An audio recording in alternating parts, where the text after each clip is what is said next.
Every week, Reduce 911, where's your emergency? almost 3 Hampton Roads residents are killed. I'm totally concerned about what's going to happen next. Parents don't know when the kids walk out the door if the child's going to come back home. Can the epidemic be reversed? People are ready to give up. 10 on your side went searching for answers Why the violence? Why the crime? Why the drugs? and found there are people working to make a difference, People do care where they live. working to combat crime, The future is in our hands. working to take back their community. And good evening, I'm Tom Shad. And I'm Anita Blanton. A month ago, 10 on Your Side began a journey unlike any other. We wanted to know what was being done to combat crime. We called the initiative Taking Back the Community. Every day in July, 10 on Your Side's Jason Marks brought you stories of your neighbors making a difference on the streets. I wanted to show you, in my own way, crimes are not just about numbers.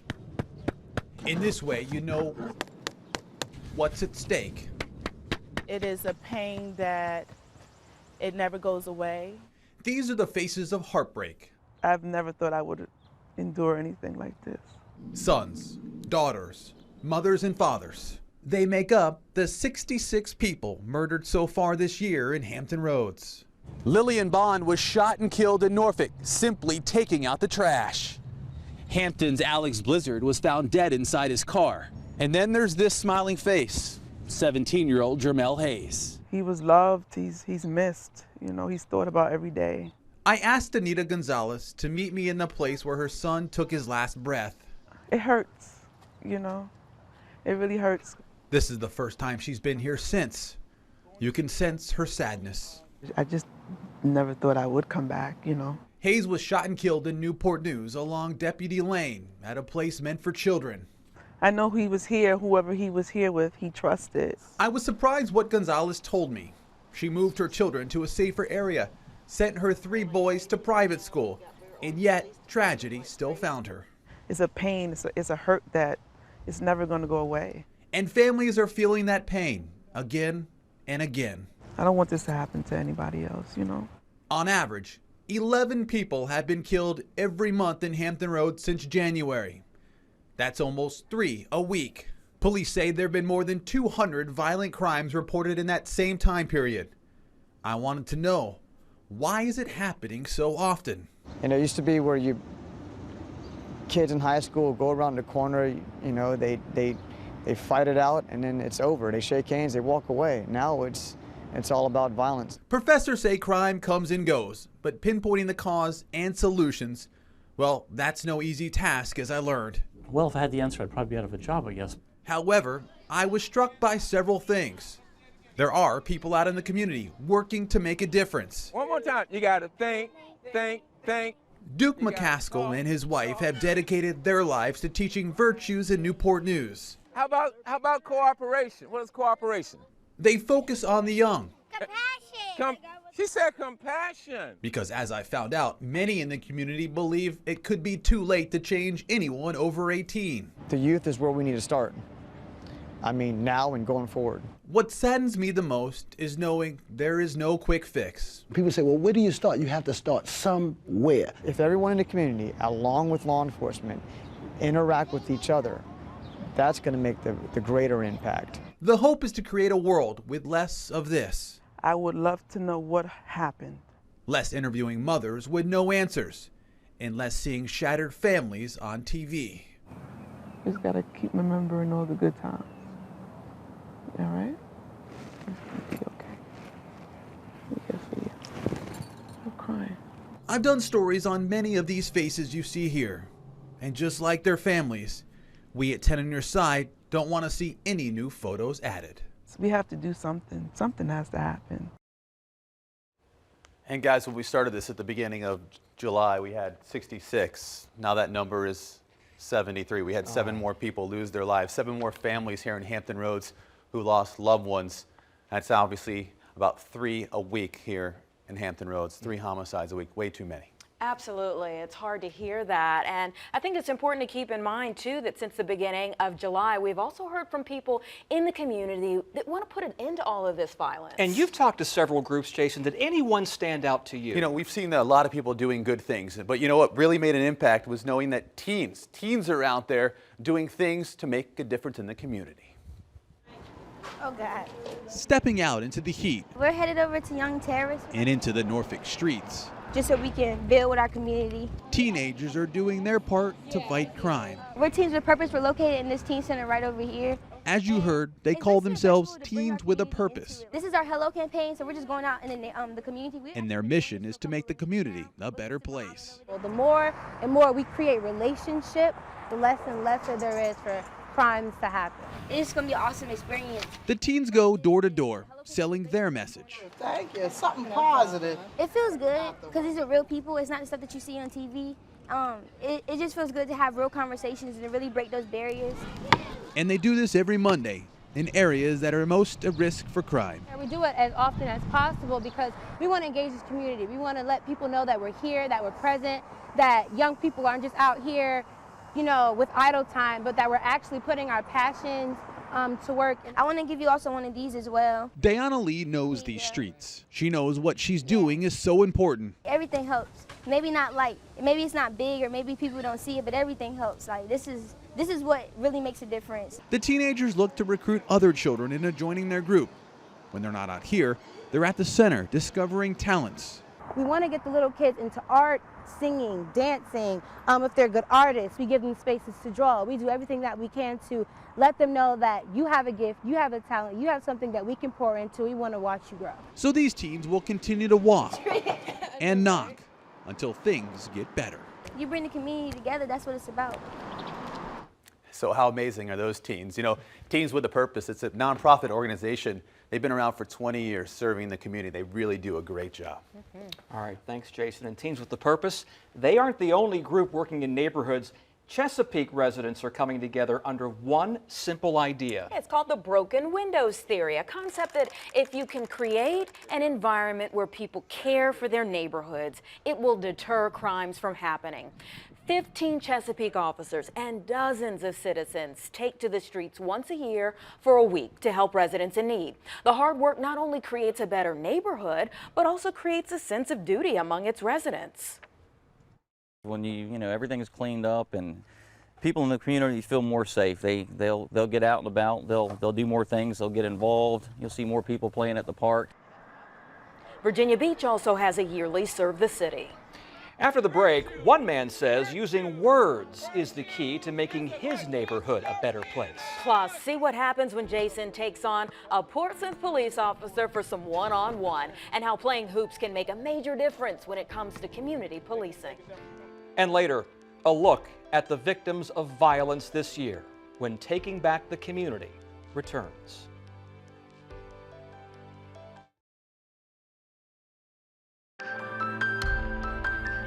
You're watching 10 on Your Sides, Taking Back the Community.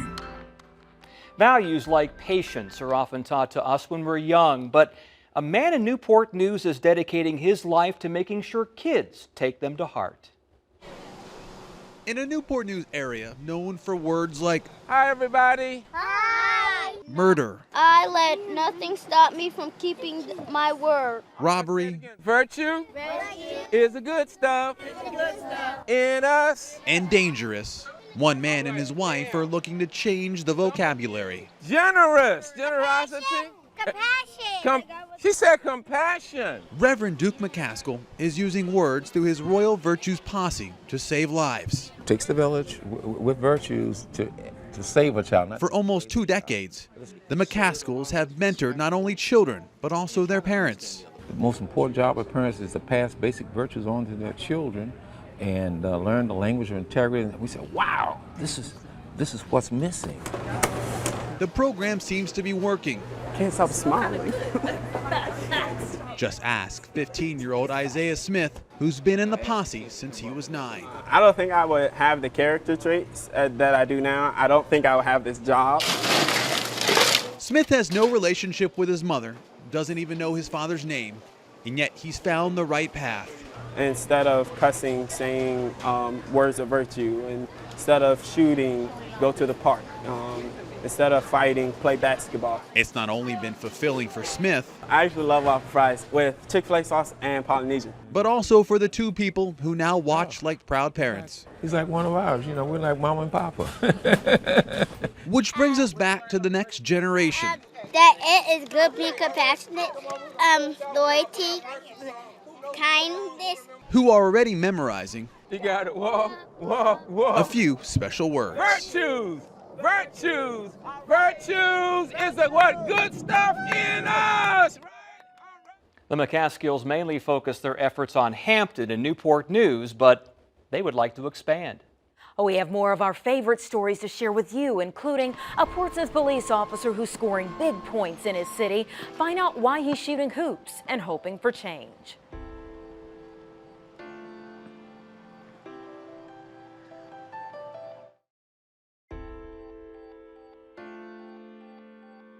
How do you think you guys are doing? I think we're doing okay.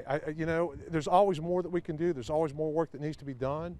You know, this is a long-term solution. This is not something that you're going to be able to do overnight. So this is, you know, this is the grind of police work and community policing. It is something we have to do on a constant basis. Jason Mark, they're pounding the pavement, talking with Norfolk Police Chief Mike Goldsmith. Yeah, a lot of walking. In the past month, we highlighted those in the community and police departments who want to make a difference, like Portsmouth Police Officer Sean Lewis, who's doing his part. Portsmouth Police Officer Sean Lewis doesn't shy away from his confidence. Have you ever seen any more of a pure shooter than right here? Yeah, when I look in the mirror. But what happens when he goes one-on-one with a goofy reporter? It'll be quick, 1st to 5. Forget the fact that he's playing in a uniform and I'm in tennis shoes. This is something that a lot of people haven't seen before. No, not my basketball game, but what the officer's doing in the community. Whenever he has time, he gets out of the car. You got that one? And takes the court with neighborhood kids. A few officers back in the day said they used to do this back in the 80s, and they stopped. So I figured why not restart it back up. Lewis decided not to just stand on the sidelines. So I have to make a sole investment in the community that I serve in. SWAT officer by night, role model by day. Lewis knows one might be more important than the other. Parents that come out love it. The churches that come out love it. The kids love it. Lewis even started having Saturday community games throughout the summer. By the way, I'm keeping it close. Yeah, yeah. Game ain't over yet. Well, not that close. It's gonna go in a second. And it did. Exercises. Score one for the officer. Coming to play? Come get some. Let me see what you got. Let me see what you got. Just like the Pied Piper, neighborhood kids join in. There you go. He's showing officers are people too. So therefore, whenever they have an issue, they can definitely come to us. It's a victory today, but Lewis knows there's a long way to go. My goal is turn any negative into a positive. Such interaction there with everything that we've seen in the news lately, the rising tensions nationwide. Community policing, it is more important than ever. So right, for the kids, seeing the officers in the neighborhoods, playing basketball, joking around with them, it fosters a greater sense of community. Yeah, they're the words again. Community policing. Yeah. I can tell you in Newport News, officers are working hard to get to know the people that they protect.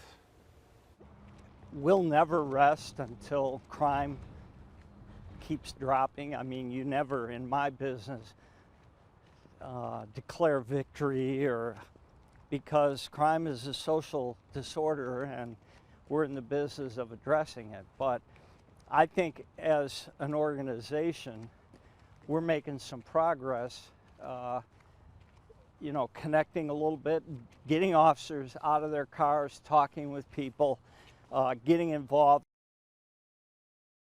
Now, throughout the entire month, we got emails from you at home wanting to help and take back your community. But it was one email that we received from a teen in Newport News that really caught my eye. He lost 4 friends to violence and decided enough was enough.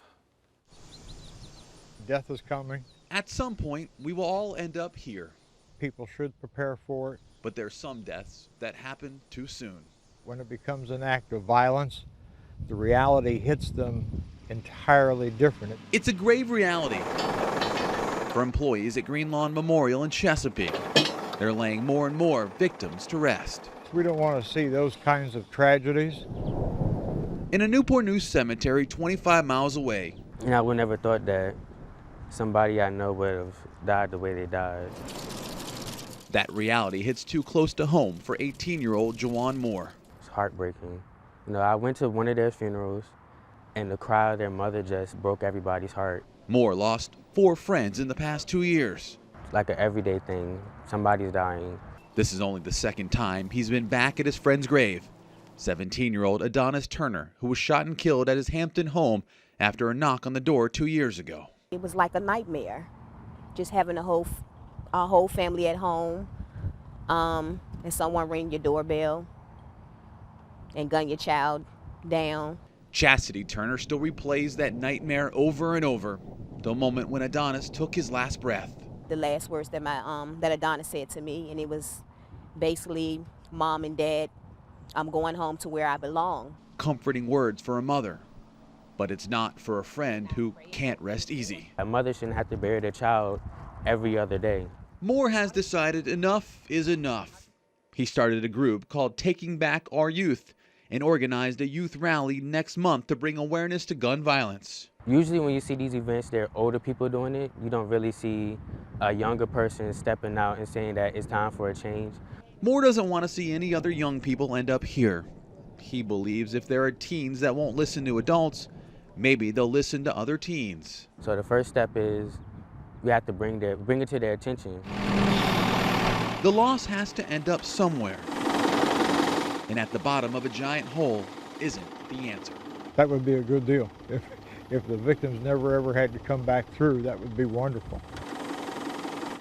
Moore's event is planned for August 27th in Newport News. You can find more about it on wavy.com. Now, this next story is pretty interesting, too. A Hampton resident, Margaret Eady, recently made news for getting arrested at the Capitol Rotunda for protesting against gun violence. That's right, but Jason actually interviewed her before she went to D.C. and got an inside look at how she turned her grief into a plan. You can be anywhere and, you know what I'm saying, get murdered. At the Victoria Boulevard Library in Hampton. Just come here to try to just put my thoughts together and just to reflect. At a table in a quiet second-floor room. Losing a child is just, it's unexplainable. You'll find Margaret Eady, who's been in the same spot almost every day for the last 2 years, not by choice. Eady lost her son, Jonathan Coles, to gun violence in May 2014. Man who did this, he shot my son in the eye, and it blew his brains out. He was dead instantly. She's now on a mission to make sure no other mother feels that pain again. You can go right outside in 5 minutes and find a gun, and that's ridiculous. It shouldn't be like that, you know? I'm totally concerned about what's going to happen next. Eady has channeled her anger to pen and paper, started a group called Mothers Against Murdered Sons and Daughters, and is developing a plan she thinks can help turn things around. And it's to support the mothers who have been a victim. She has pages and pages of notes, suggestions to take to local lawmakers. You got to change the policymakers. If they're not doing what they're supposed to do, get them out and get people in there that's going to do something for us. My son is not a political stunt. Recently, Eady and other parents from around the country protested gun violence in the rotunda of the U.S. Capitol. She ended up being arrested. She was hoping lawmakers would help solve this epidemic. If I have to go stand in front of the White House with a sign up there, you know, saying enough is enough, so be it. She knows the process is complicated, but she says someone has to start somewhere. I'm going to keep working. It may be one child that, you know, is not affected by gun violence. It could be 100 children, but no more of them. It has to stop. Straight ahead, I'll show you the faces of violence here in Hampton Roads in 2016 when Taking Back the Community returns. We're here in our Hall of Murdered Victims here in 2016. It's the reason why we're doing all of these stories. We wanted to show you the faces of crime show you the faces of violence, and these are some of the faces. Let's go over here. This is Lillian Bond. She died as she was walking to her car just to take out the trash can. These are the faces of why we're doing these stories, and we're going to continue to do these stories, guys, until this crime problem ends. Now back to you. Yeah, it's so hard to see all of those faces and know the families as well. 10 on Your Side will continue to bring you stories of hope and those doing work in their communities. Crime affects us all, just as it does you. We leave you tonight with a message from our crews in the front lines who, like you, are deeply affected by these eruptions of violence. You're constantly seeing these families grieving, and it never stops. It always hurts. It always impacts you here. Even if you have a mic in your hand, it always impacts you here, always. The people committing the crimes are long gone when we show up and we see the family and we see the pain that they go through. We see the heartbroken mothers and fathers and brothers and sisters. It feels tiring to see it all the time, and I think what impacts me the most is when I see children who are around that and children who seem immune to it, children for whom this is normal. That's what's the most sad to me. You're seeing the snapshot of someone's life within the span of an hour, and you're seeing the worst of everything that could happen to someone or to a family in an hour. And all you want to do is be able to help them or do something or comfort them in some way or turn back the clock and stop it from happening at all. My uncle last year was actually murdered, and there are no words really that you can say. There are comforting words that people try to say, but you really don't understand unless you've ever been there. If you're helping to take back our community or know someone who is, contact 10 on Your Side through the information on your screen.